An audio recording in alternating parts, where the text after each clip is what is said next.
Praise God at welcome pong muli sa aming worship session at tara samahan niyo po kami muli para magbigay ng kapurihan sa ating Panginoon Diyos. Tunay nga po na napakabuti sa atin ng ating Panginoon Diyos. Ang kanyang katapatan ay hindi natin kayang sukatin. Kaya naman sa buhay natin, ang dapat lang talagang tanghalin, ang dapat lang talagang papurihan ay walang iba kundi ang ating Panginoong Yesus na patuloy na nagiging mabuti sa bawat isa sa atin.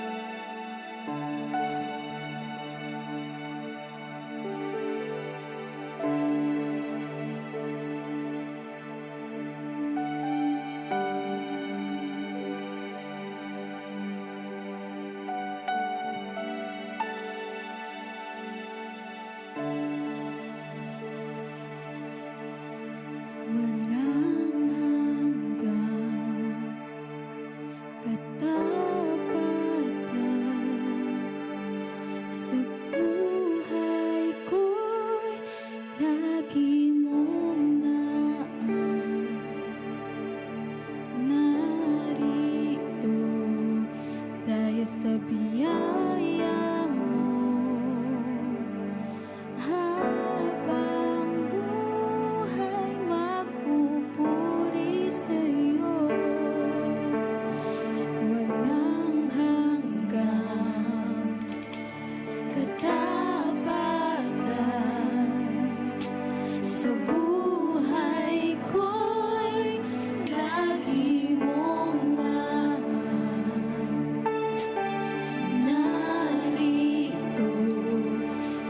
sa biyaya mo, habang buhay magpupuri sa'yo. Pupurihin ka sa awit, itataas ang aking tinig, itatanghal sa buhay ko'y tanging ikaw, O Diyos.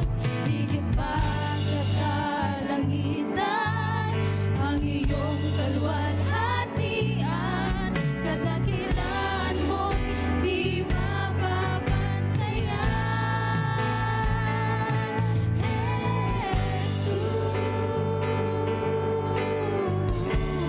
Jesus, simulang hanggan, walang hanggan, katapatan.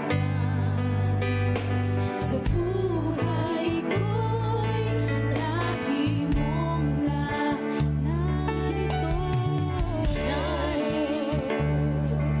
dahil sa biyaya mo, habang buhay magpupuri sa'yo ka. Sa awit, itataas ang aking tinig, itatanghal sa buhay ko'y tanging ikaw, O Diyos. Higit pa sa kalangitan, ang iyong kalwalhatian, kadakilan mo'y di mapapantayan.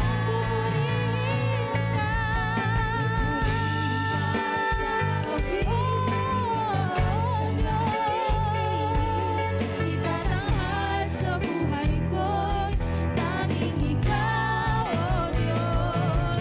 Higit pa sa kalangitan, ang iyong kalwalhatian, kadakilan mo'y di mapapantayan. Jesus, sa'yo ang kapurihan, kalwalhatian, ngayon at magpakailanman. Jesus, sa'yo ang karangalan, kapangyarihan, ngayon at magpakailanman. Jesus, sa'yo ang kapurihan, kalwalhatian, ngayon at magpakailanman. Jesus, sa'yo ang karangalan,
po, this song reminds us of who God is and what He has done in our lives.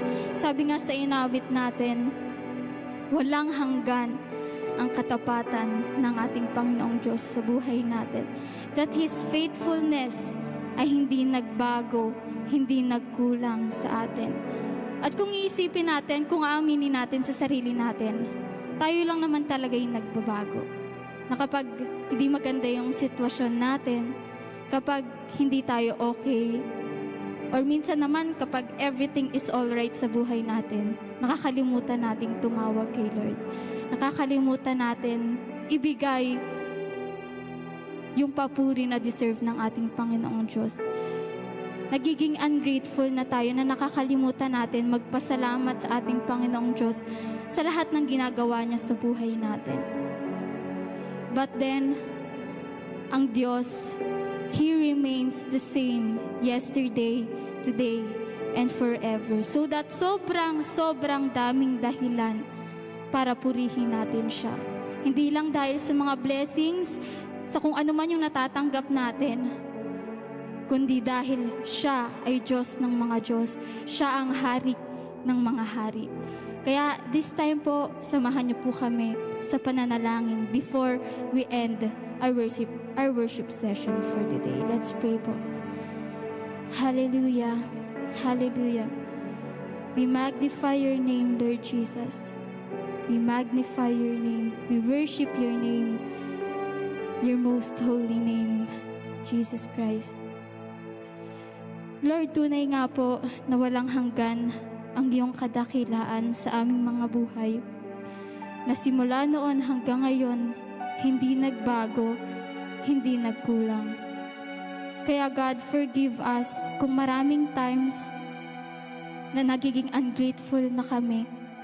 Kung maraming times na nakakalimutan ka namin, na kapag hindi kami okay, kapag hindi namin feel, kapag hindi okay yung sitwasyon namin, hindi kami makapagpasalamat sa iyo, hindi man lang kami makapagbigay ng papuri, ng pasasalamat sa inyo.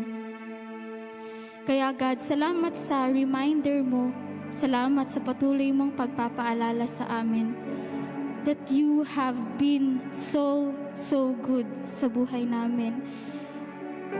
And God, nawa sa katapatan mo na iyon sa buhay namin simula noon hanggang ngayon, maging tapat din naman po kami sa pagpupuri sa inyo, sa pagsiserve namin sa inyo, lalong-lalo na po sa pagtupad namin ng God-given purpose namin dito sa mundo, sa pagtupad, sa paggawa namin ng mission namin, na hindi lang kami yung makaramdam ng kabutihan mo, hindi lang kami yung makaalam, makaramdam ng mercy, ng grace na pinaramdam mo sa amin.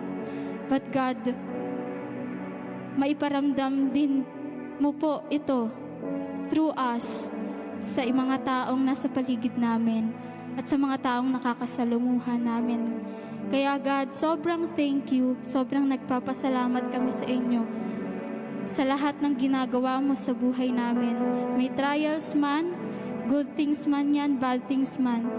But Lord, thank you kasi through that experiences, through that circumstances, mas pinapatatag mo kami, mas pinapaalala mo sa amin na nandyan ka lang sa tabi namin, that you will never leave us nor forsake us. Kaya God, dinadalangin din po namin sa inyo na God, kahabagan niyo po ang aming bansa.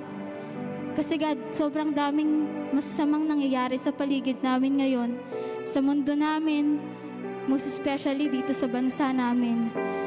Kaya dinadalangin namin, i-expose niyo po yung dapat ma-expose, ma-reveal yung dapat ma-reveal, managot yung dapat managot sa mga umaabuso sa kanilang mga kapangyarihan sa gobyerno namin ngayon. And God, nawa, i-empower niyo po kung sino man yung mga talagang sumusunod po sa inyo. And protect niyo po lahat ng mga anak niyo na naglilingkod sa inyo sa bansang ito. Hindi lang po dito sa bansang Pilipinas, kundi sa buong mundo na naglilingkod ng tapat sa inyo. Pero Lord, alam namin na ikaw po yung may huling say sa lahat ng mga nangyayari dito. will nyo pa rin po ang masunod, kalooban nyo pa rin po ang masunod. Wala po kaming magagawa kung wala po kayo sa bawat isa sa amin. And dinadalangin din po namin sa mga nakakaramdam ng, may mga karamdaman ngayon, kasi hindi po maganda yung kapanahunan na nararanasan namin ngayon. Complete healing sa kanila, Panginoong Diyos. In Jesus' name, sabi po sa inyong mga salita, na sa bawat latay na inyong natanggap sa krus ng Kalbaryo ay kagalingan sa aming mga karamdaman. Kaya in Jesus' name, ibigay niyo po sa kanila ang kagalingan. And God, yung kagalingan na ipagkakaloob niyo po sa kanila ay maging kagamit-gamit para maging testimony nila, para maipahayag sa ibang tao na merong Diyos, na buhay yung Diyos na pinaglilingkuran namin. Kaya God, salamat pong muli sa reminder mo sa amin ngayong umaga na ito. And God, sa mga papasok sa work, sa school, anuman po yung pagkakabalahan ng bawat isang nanonood at nakikinig nito, kayo po yung patuloy na mag-ingat at maging good representative mo po kami kung saan mo man po kami dalhin. Kaya salamat po, salamat. We give you all the glory. We give you the honor, the praises. In Jesus' name, amen and amen. Praise God. God bless po. Thank you po sa inyong pagtutok. God bless us all po.